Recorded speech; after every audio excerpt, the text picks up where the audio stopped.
Yang pertama Al-Habib Syahan bin Mustafa Al-Bahar, salah satu wali jazab yang paling nyeleneh. Siapa yang tidak kenal dengan sosok beliau, salah seorang dzurriyyah Rasulullah Shallallahu Alaihi Wasallam yang akrab dengan sebutan Habib Wan Sehan. Orang yang sering sekali disebut-sebut oleh para ulama dan habaib ini sebagai waliullah yang jadab, yang juga sangat sering menghilang.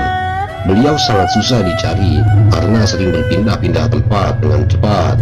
Bahkan Al-Habib Umar bin Hafid dikala asik-asiknya mengajar santri di Tarim Yaman sering berkata, "Kita kedatangan waliullah Wan Sehan, kita kedatangan waliullah Wan Sehan," tetapi tidak terlihat oleh para santri. Ada satu hal lagi yang lebih mengherankan. Ketika adzan maghrib berkumandang, tepat di depan musola sang Habib Sehan itu berteriak-teriak sambil bermain gitar di saat jamaah akan melaksanakan salat maghrib. Tentu hal ini membuat sang marbot masjid pun marah.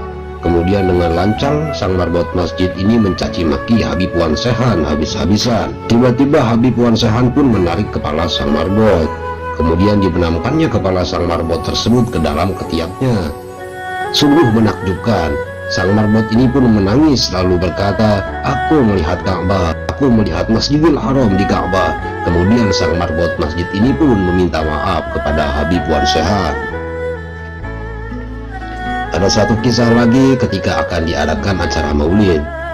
Seorang santri akan berangkat ke acara maulid. Kebetulan ia melewati kediaman Habib Wan Sehan, lalu menyapa Habib Wan Sehan, "Ayo Bib, kita berangkat ke maulid, kok masih duduk aja?" Tiba-tiba saja Habib Wan Sehan pun memarahinya, "Sudah sana kamu berangkat duluan, ngapain ajak-ajak saya? Ajak sana kiai kamu berangkat duluan." Santri itu pun tidak berkomentar panjang-panjang karena dia telah mengetahui derajat makom kewalian Habib Wan Sehan.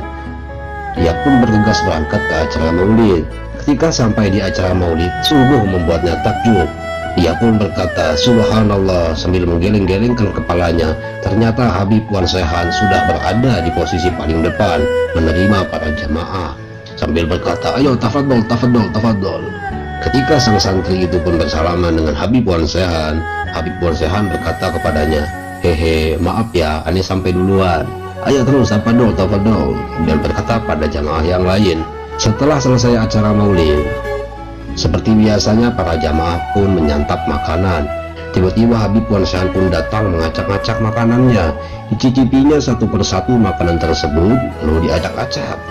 Para ulama, kiai dan habaib yang telah mengetahui kesaktian Habib Wan Sehan hanya tersenyum saja melihatnya. Namun bagi orang yang baru pertama kali melihat Habib Wan Sehan, pasti mengira bahwa itu adalah orang gila. Habib Wan Sehan pun terus saja berlari ke sana kemari dan mengacak-acak makanan yang ada di situ sambil berkata, "Barakallah lakum, barakallah lakum." Sungguh menakjubkan.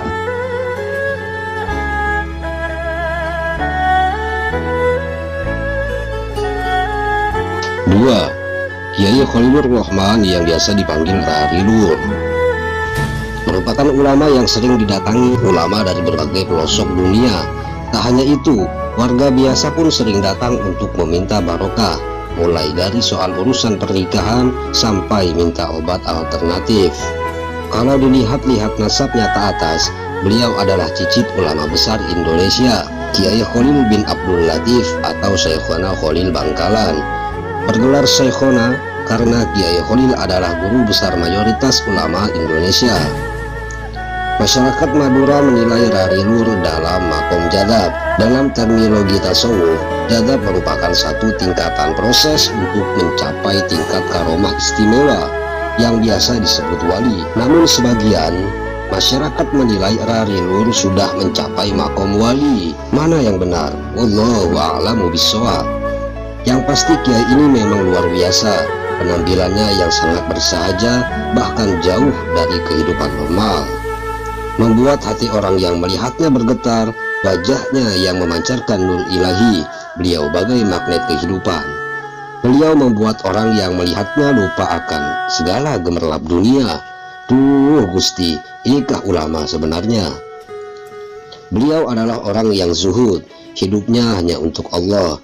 Kebiasaannya hanya berkelana dari satu tempat ke tempat lain. Orang yang tak memahaminya bisa jadi mengira beliau adalah orang gila. Maklum, dengan penampilan yang sederhana, terlebih perilakunya yang cenderung aneh, beliau kadang hidup di tengah laut merendam diri sampai berhari-hari. Namun justru sikapnya inilah yang mengingatkan orang pada Nabi Khidir alaihi salam.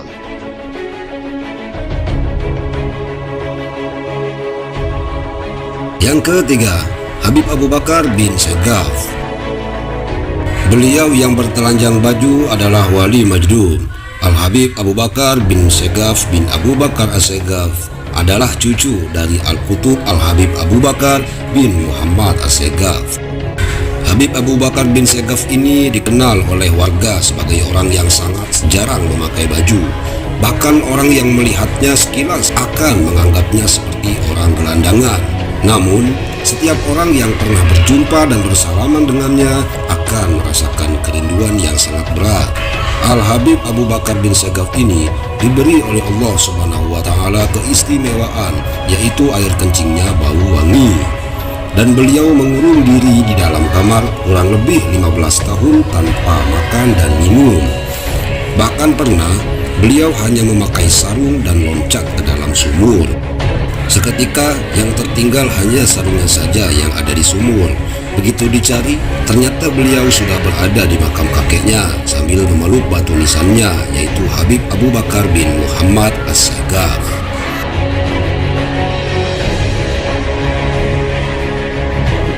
Yang keempat, Habib Ja'far Al-Kaf.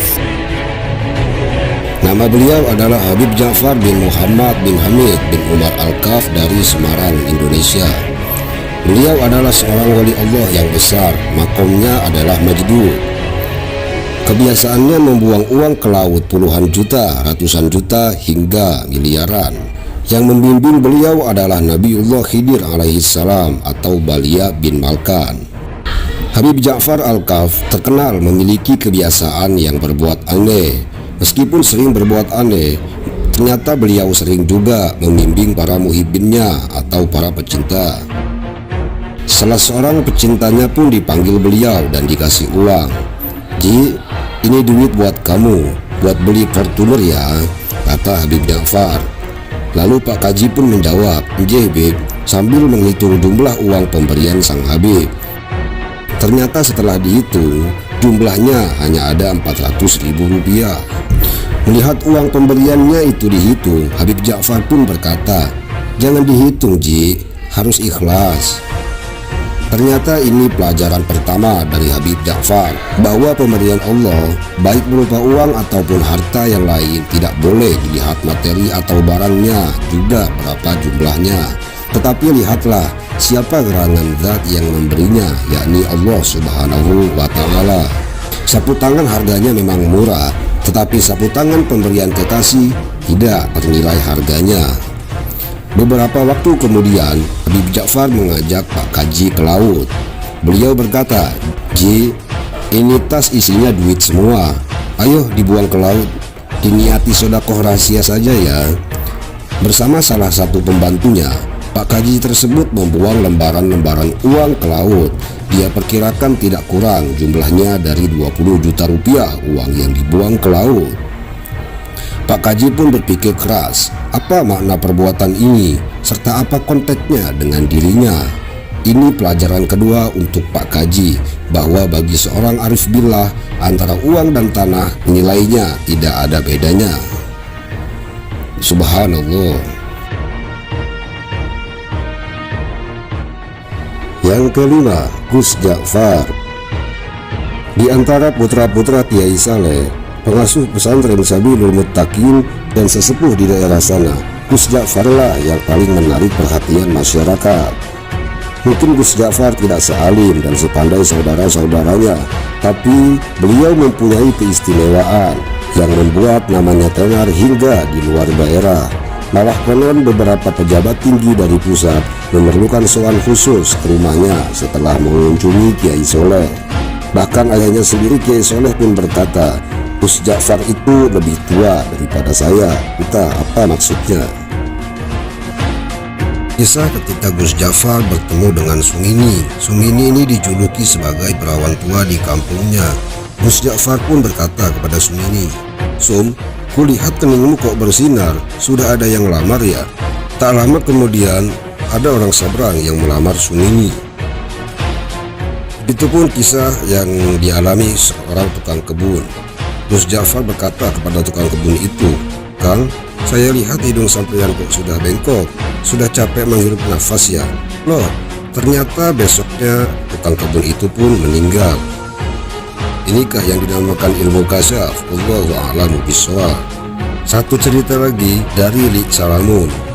Ketika Gus Jafar bertemu dengan Li Salamun, Gus Jafar berkata kepada Li Salamun, "Wah, saku sampean kok mondol-mondol, dapat proyek besar ya?" Pengakuan Li Salamun, padahal pada saat itu justru kantongnya sedang kempes-kempesnya. Dan percaya atau tidak percaya, esok harinya Li Salamun memenangkan tender yang diselenggarakan Pemda tingkat provinsi. Sungguh luar biasa. Itulah kisah wali-wali Allah majdub di Indonesia. Ini bisa dijadikan pelajaran untuk kita semua. Jangan menganggap remeh, jangan menganggap rendah orang-orang yang terlihat hina. Beliau-beliau memang terlihat aneh, perilakunya begitu di luar akal manusia. Tapi tanpa kita ketahui, beliau-beliau adalah wali-wali Allah.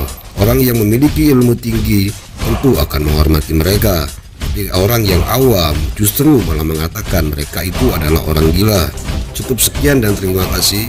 Sampai berjumpa di video selanjutnya.